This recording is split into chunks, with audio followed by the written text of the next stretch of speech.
am Thanos, the most powerful warrior in the world. I could have destroyed the whole Earth. So, help subscribing to the Arif Yohamart channel.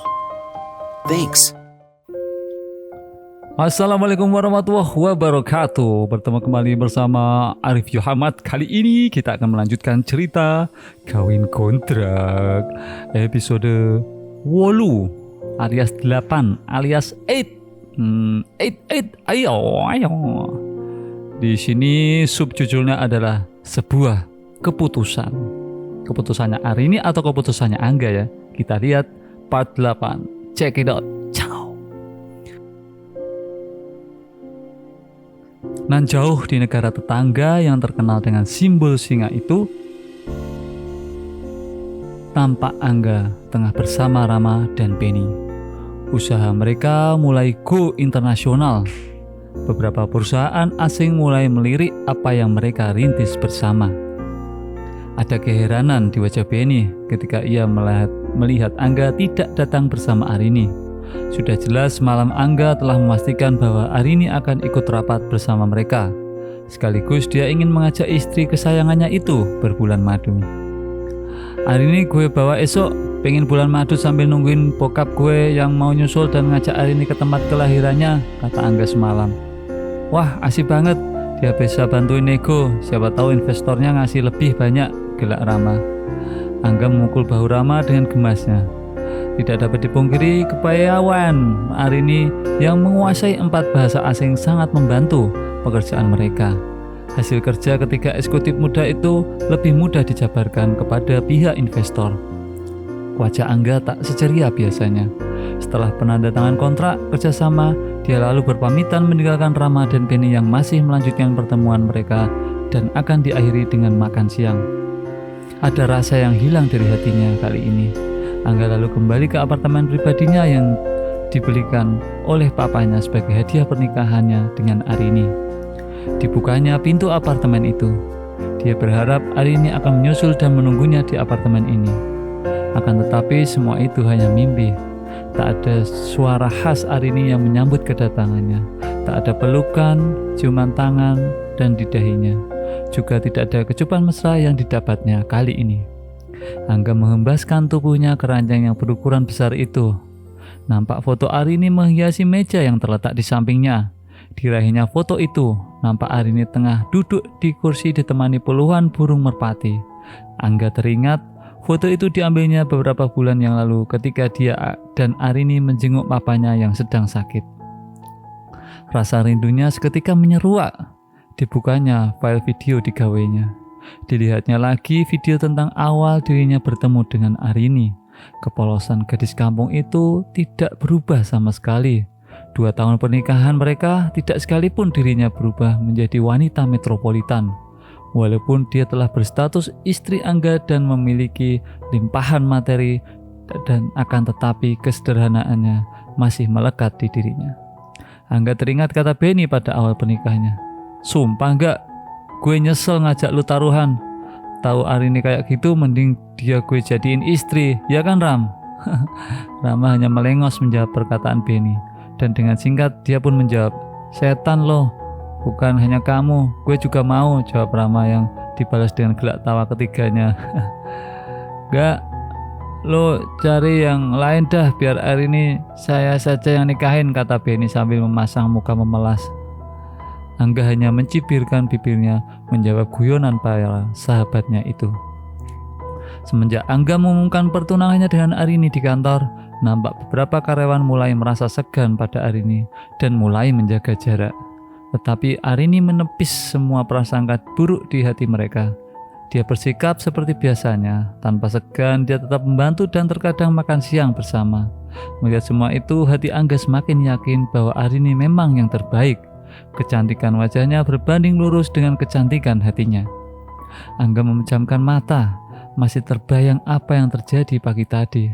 Dirinya samar-samar mengingat foto hitam putih yang diperlihatkan Arini padanya. Foto hasil USG janin berusia 3 atau 4 bulan yang kini bersemayam di rahim wanita yang sangat disayanginya itu. Angga menutup wajahnya dengan kedua tangannya. Bukankah Arini telah kuperingatkan agar tetap meminum pil KB-nya? Bukankah telah kuperingatkan pada Arini tidak memiliki anak? Arini memukul ranjang di mana dirinya berbaring. Matanya menatap langit-langit kamarnya. Dirinya teringat kala pertama kali melamar Arini 2 tahun yang lalu. Bagaimana Nak Angga? Apakah hari ini tetap melaksanakan niatnya melamar Nak Arini? Kata Pak Desa. Ya Pak, niat saya tidak berubah, jawabnya waktu itu. Angga lalu berbincang dengan bapak dia yang merupakan paman kandung Arini. Begitu banyak pertanyaan, tetapi semua bisa dijawab dan meyakinkan mereka semua. Nak Angga, bapak sudah memberitahu Simbok Arini. Dia sangat senang dan menyambut niat baik Nak Angga. Akan tetapi semua keputusan ada di tangan Arini, jelas bapak. Angga hanya mengangguk dan tersenyum. Yes, berhasil aku. Gara Arini tok. Ini keputusan final. Gue bisa atau tidak mendapatkan gadis kampung itu, batinnya. Di rumah Arini telah nampak beberapa warga yang sekedar ngaso di teras rumahnya. Arini nampak biasa saja melihat semua itu. Mungkin karena ada tamu dari kota, makanya mereka masih betah duduk bersama Simbok yang kondisinya sudah membaik. Arini baru saja selesai membersihkan lumpur sawah yang memenuhi tubuh dan rambutnya di sungai kecil di belakang rumahnya. Senandung kecilnya tiba-tiba terhenti ketika dirinya memasuki rumah dari pintu belakang. Nampak ruang tamu yang telah dipenuhi beberapa warga yang duduk di tikar, mendampingi Pak Angga. Dirinya berdiri mematung kala melihat beberapa pasang mata itu tengah memandang dirinya. Diperhatikannya tubuhnya lewat cermin yang terpasang di samping pintu belakang. Sudah tidak ada lumpur kok di wajah dan tubuhnya. Arini mengangkat kening dan baunya, meminta jawaban mengapa mereka semua menatapnya. Sini Nduk, duduk di samping Simbok dan Bapak, kata Simbok sambil menepuk tempat kosong di sebelahnya. Arini memang memanggil bapak dia dengan sebutan Bapak. Semenjak bapak kandungnya meninggal, adik bapaknya ini meminta dipanggil Bapak saja olehnya. Tetapi terkadang dirinya lupa dan memanggil dengan sebutan Paman. Arini lalu duduk di samping Simbok. Rambutnya yang masih basah dibungkusnya dengan kain yang dipegangnya. Angga tersenyum melihatnya. Nak, kedatangan Nak Angga ke kampung kita ini adalah karena dia ingin mengutarakan niat baiknya. Dia ingin melamar Nak Arini untuk menjadi istrinya. Adapun orang tuanya telah memberikan izin dan restunya, dan juga meminta bapak sebagai walinya saat ini, karena orang tuanya masih berada di Perancis, kata Pak Desa membuka percakapannya. Arini menelan ludahnya. Ditatapnya wajah Pak Angga yang rupanya terus memandangnya. Rasa panas menjalari mukanya. Rona merah kian tergambar di pipinya melihat senyum Angga terlukis di sana. Arini menatap Simbok dan bapak secara bergantian. Dia ingin mencari jawaban di sana. Akan tetapi senyum dan anggukan Simbok membuat dirinya yakin bahwa Simbok telah diberitahu sebelumnya. Arini lalu menatap bapak. Dicarinya jawaban di mata lelaki yang telah membesarkan dan menjadi pengganti bapak kandungnya. Namun kedipan bapak serta senyuman merupakan dukungan untuk Angga. Kami semua memberikan restu dan menerima lamaran Nak Angga. Tetapi semua itu tergantung keputusan kamu, Nak, kata bapak. Arini terdiam. Pemesan tangan Simbok menguatkan dirinya. Diciumnya wajah Simbok dan kembali menatap Angga yang tidak berhenti menatapnya. Saya terima lamaran Pak Angga, jawab Arini. Warga yang ikut menyaksikan prosesi pelamaran Arini nampak mengucap rasa syukur dan bertepuk tangan. Mereka ikut bahagia dan mendukung keputusan Arini. Nan jauh di kota besar di mana Arini dan Pak Angga bekerja, nampak Rama dan Beni membanting ballpoint yang dipegangnya. Rupanya Angga melakukan siaran langsung proses pelamarannya ini. Dirinya betul-betul membuktikan kepiawaiannya menarik hati wanita yang diidamkannya. kedua sahabatnya itu harus menyaksikan semuanya bajunya. Oleh karena itu dia meminta Pak Supir untuk memegang gawenya dan menyiarkan secara langsung lewat video call. Rama hanya tergelak ketika melihat sahabatnya Benny menepuk kepalanya dan berteriak, "Sialan, gue kalah lagi 500 juta. Taruhan coy, taruhan.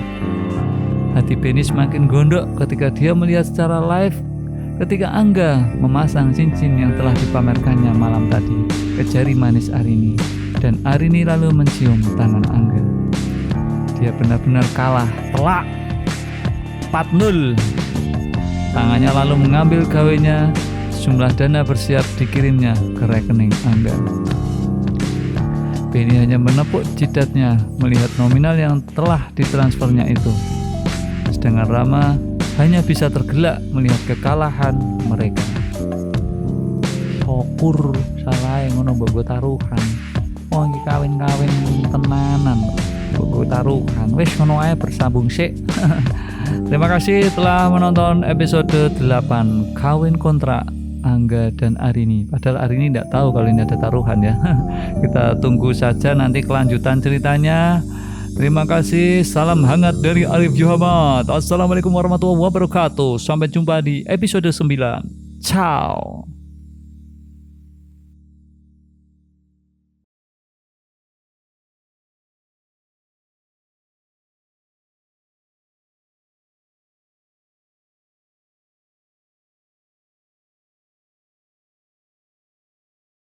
Assalamualaikum.